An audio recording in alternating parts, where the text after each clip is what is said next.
All right, we'll start by unscrewing these two external screws on the filter cover.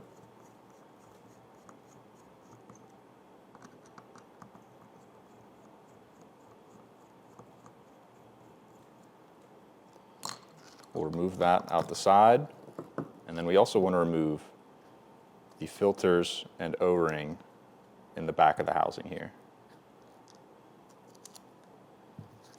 Get all those out, and we'll set those aside.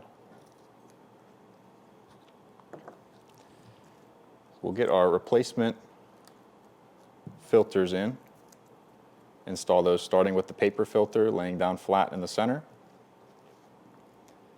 and then the O-ring as well. Depending on the configuration of your sensors, you may have a second filter, and that will go in at this point like this.